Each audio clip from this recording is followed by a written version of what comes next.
Salut tout le monde, donc aujourd'hui on va parler poulailler. Alors la petite fille sur la photo, elle a bien grandi depuis, mais elle est jamais très loin de son poulailler.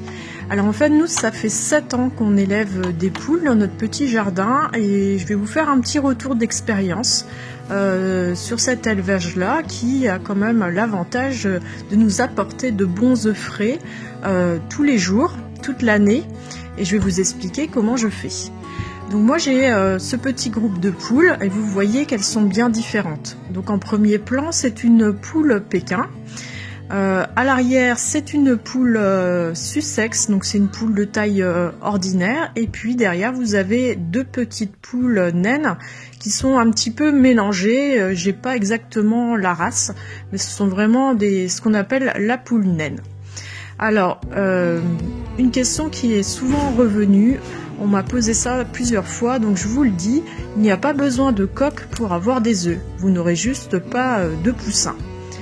Alors dans un premier temps, votre poulailler, je vous conseille vraiment de l'auto-construire. Donc ici, ce sont les restes de notre cabanon de jardin. Donc ça nous a coûté juste quelques charnières. Ça vous permettra de mettre le prix dans le bois et d'avoir quelque chose de meilleure qualité que vous pourrez garder plus longtemps dans le temps.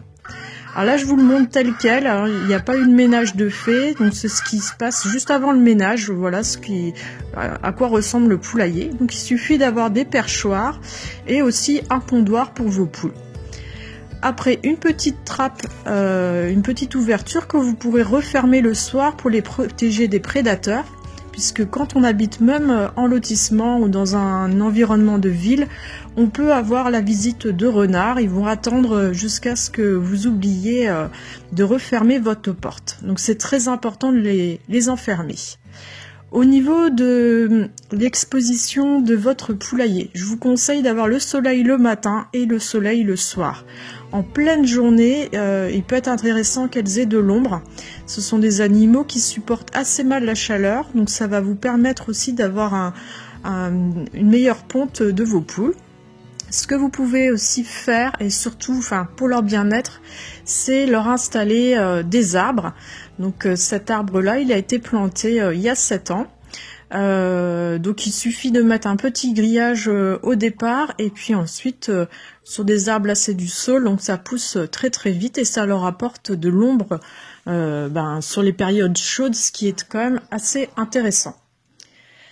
Au niveau de l'alimentation, alors vous trouvez toutes sortes de graines, de mélanges de graines. Alors en fonction de la taille de vos poules aussi, là on peut voir que le maïs est concassé, donc ça permet même aux poules naines de pouvoir s'alimenter. En général, de toute façon, voilà ce genre de mélange, et vous verrez c'est marqué dessus le paquet. Sinon, les poules sont des animaux qui mangent énormément de verdure. Il ne faudrait pas croire qu'elles ne mangent que du grain. Donc vous pouvez leur donner vos restes alimentaires et des restes par contre peu épicés et peu salés, mais vous pouvez à peu près leur donner tout. Elles vont manger vos déchets et ensuite vous pouvez compléter avec par exemple des pissenlits que vous allez trouver dans votre jardin, ou là c'est du chou d'Aumenton que je cultive dans mes massifs de fleurs, et ce qui me permet de leur donner quelques feuilles de temps en temps, enfin même quasiment tous les jours. Ce que vous pouvez aussi compléter leur alimentation avec des brisures de coquilles d'huîtres, ça va leur apporter des minéraux et ça permet aussi d'avoir une coquille plus rigide. Ce que vous pouvez faire si vous habitez près d'une rivière, c'est aller ramasser du gravier, vous rincez bien votre gravier, donc ça aide aussi à la digestion pour les poules. Au niveau des mangeoires, alors il y a ce genre de petites choses, il y a aussi avec des réserves. Moi ce que je fais c'est que je jette à 2 endroits différents le grain, ce qui permet à tout le monde de se servir, parce qu'on verra un peu plus tard, souvent il y a des soucis de hiérarchie chez les poules. Donc au niveau de la quantité, vous donnerez, il faut que ça disparaisse dans la journée pour éviter qu'il y ait des rongeurs. Au niveau de l'eau, alors vous avez ce genre de réservoir, c'est bien pratique, souvent ça dure à peu près, chez moi c'est la semaine. Il faut veiller à ce que l'eau reste quand même propre, parce que les poules ça gratte, donc ça met un petit peu de terre ou de paille. Donc il faut veiller à ce que l'eau reste bien claire. Vous pouvez très bien donner de l'eau de pluie. Moi, je donne de l'eau de pluie, mais c'est pareil, dans votre récupérateur d'eau, il faut veiller à ce qu'il soit bien propre et bien le nettoyer au moins une fois par an, le désinfecter pour que votre eau soit bien claire. Sinon, bien sûr, vous donnez de l'eau du robinet, c'est pareil. Moi, j'ai remarqué que mon chien, notamment, préfère boire l'eau de pluie que l'eau du robinet. Sinon, pour le soin, les soins antiparasitaires, alors moi j'ai jamais eu de problème, alors je sais pas si c'est parce que par rapport à l'exposition du poulailler, mais sinon moi je donne tout simplement l'endroit où elles viennent se nettoyer, je jette une petite pelle de cendre et puis ça suffit, en fait, elles se déparasitent comme ça.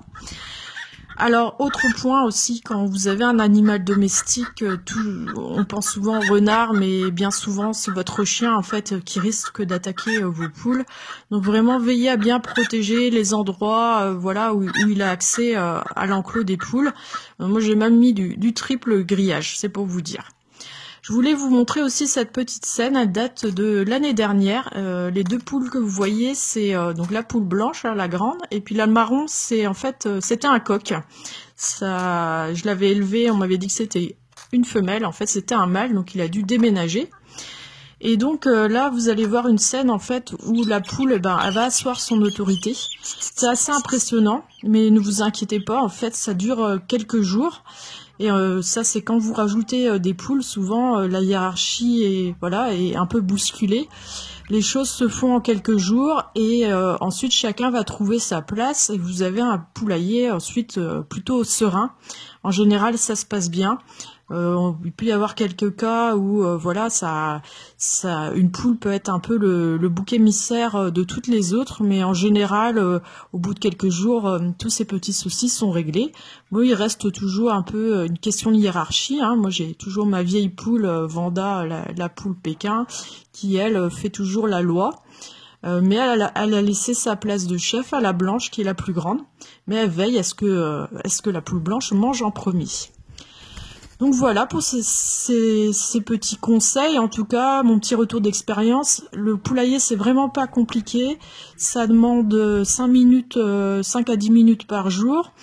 C'est juste qu'il faut les sortir à heure régulière, leur donner à manger à heure régulière, ça c'est très important. Faut que vous ayez ce petit temps-là à leur consacrer. Et ensuite, vous avez de beaux œufs. Ici, donc, ce sont des œufs. Donc, à droite, c'est l'œuf de la poule blanche, de taille normale. Et à gauche, vous avez l'œuf d'une de mes poules naines. Donc, ce qui n'est pas négligeable pour avoir un petit peu d'autonomie en œuf. Donc, j'espère que cette vidéo, ça vous aura aidé. Peut-être que ça va vous donner des idées pour atteindre une petite autonomie chez soi, à la maison.